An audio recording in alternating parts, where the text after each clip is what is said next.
कहाँ से आया कहाँ जाओगे, खबर करो अपने तन की। कोई सद्गुरु मिले तो भेद बतावे, खुल जावे अंतर खिड़की। जीव कहाँ से आया है और कहाँ जाएगा, पंडित और मौलवी इसका जवाब धर्म ग्रंथों से देते हैं। कबीर साहिब कहते हैं कि इस प्रश्न का सही जवाब चाहिए तो किसी सद्गुरु की मदद लो। जब तक अंतर आत्मा से परमात्मा को पाने की कसर नहीं उठेगी, तब तक जीव को इस सवाल का सही जवाब नहीं मिलेगा कि इस दुनिया में वो कहाँ से आया है और एक दिन शरीर छोड़ने के बाद कहाँ जाएगा।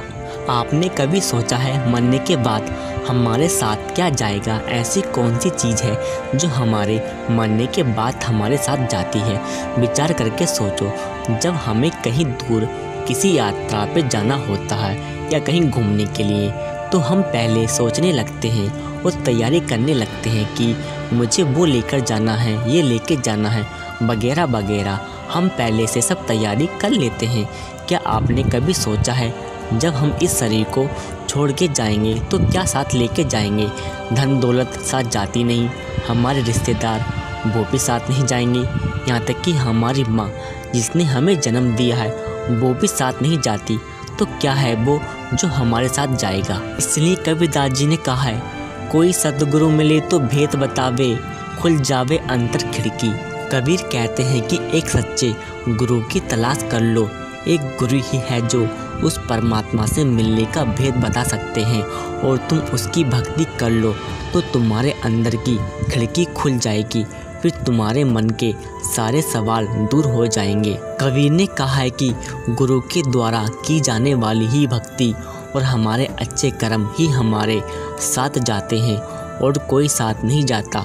इसलिए जितनी हो सके प्रभु की भक्ति करो और अच्छे कर्म करो। अगर कोई प्रयोगशाला है जिसके अंदर जाकर ही हम मालिक से मिलने की खोज कर सकते हैं, तो वह केवल हमारा शरीर है, हमारी देह है। परमात्मा ना तो ग्रंथों में, न गिरजों में, मस्जिदों या मंदिरों में मिलता है, और न ही जंगलों में, पहाड़ों पर या तीर्थ स्थानों में मिलता है, बल्कि वह इस नर नारायणी देह में ही मिल सकता है। सब धर्म इस बात से सहमत हैं। बुल्ले शाह कहते हैं, खुदा सहारग के करीब है। हिंदू इस शरीर को नर नारायणी देह कहते हैं।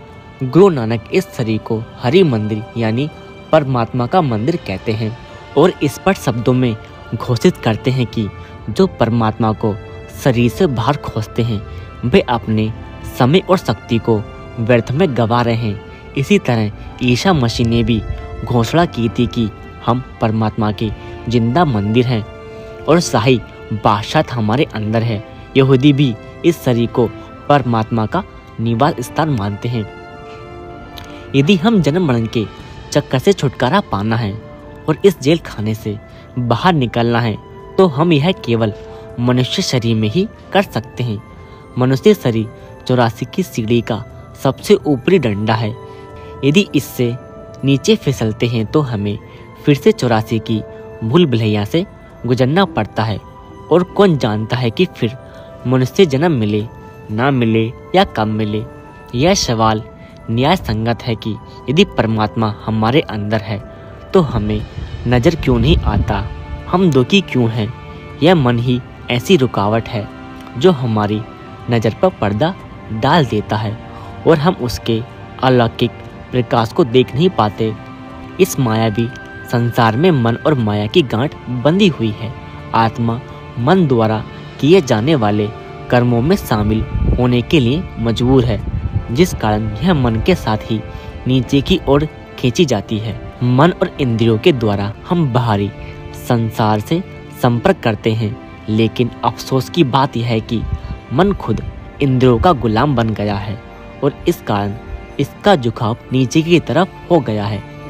स्वभाव से यही लज्जतों का आशिक मन कभी एक चीज की ओर दौड़ता है तो कभी दूसरे की ओर, लेकिन दुनिया की कोई चीज इसे हमेशा या लंबे अरसे के लिए बांध नहीं सकती। अगर हम मन को दुनिया के विषय भोगों से हटा सके और इसे अंदर ले जाएं, तो यह दिव्य धुन को पकड़ लेगा जो हम सबके अंदर धुनकार दे रही है।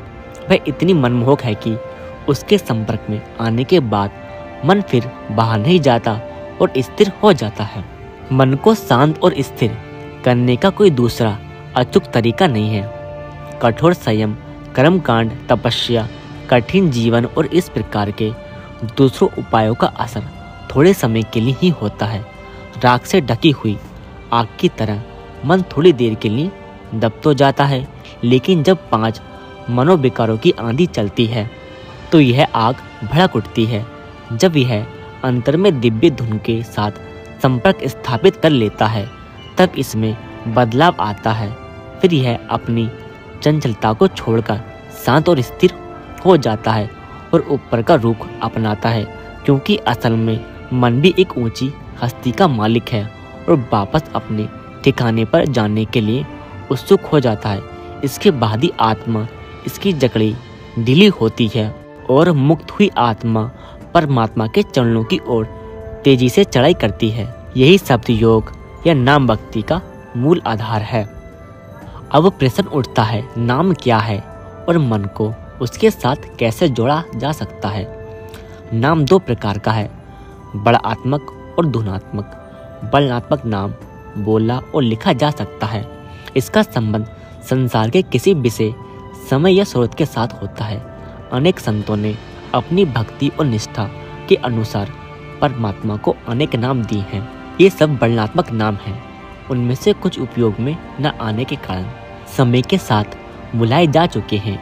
इसी प्रकार आने वाले समय में कुछ नामों को भुला दिया जाएगा, जबकि भविष्य में परमात्मा को नए नामों से याद किया जा सकता है। वे सारे नाम जो बोले लिखे जाते हैं, जैसे ईश्वर, राम, हरि, वाहिगुरु और अल्लाह, वर्णनात्मक नाम है, परंतु धुनात्मक नाम समय और स्थान की सीमा में नहीं है, जो कुछ ब्रह्मांड में नजर आता है। समय और स्थान भी शामिल हैं, धुनात्मक नाम से ही उत्पन्न हुए हैं। फिर यह किस तरह समय और स्थान की सीमा में बंध सकता है। जो लक्ष्य है, वर्णनात्मक नाम जो साधन है उसको लक्ष्य समझ लेते हैं और कट्टर बन जाते हैं। हिंदू राम और हरि कहकर याद करते हैं, मुसलमान अल्लाह कहकर और सिख वाहिगुरु कहकर वे लक्ष्य को भूलकर स्थानों के ऊपर झकड़ते हैं। परमात्मा आदि जुगादि से एक है और एक ही रहेगा। आत्मा में भी किसी जाति, संप्रदाय, देश और समय का भेदभाव नहीं है। यह सब बाहरी भेदभाव अज्ञानता, अहम भाव के ही परिणाम है।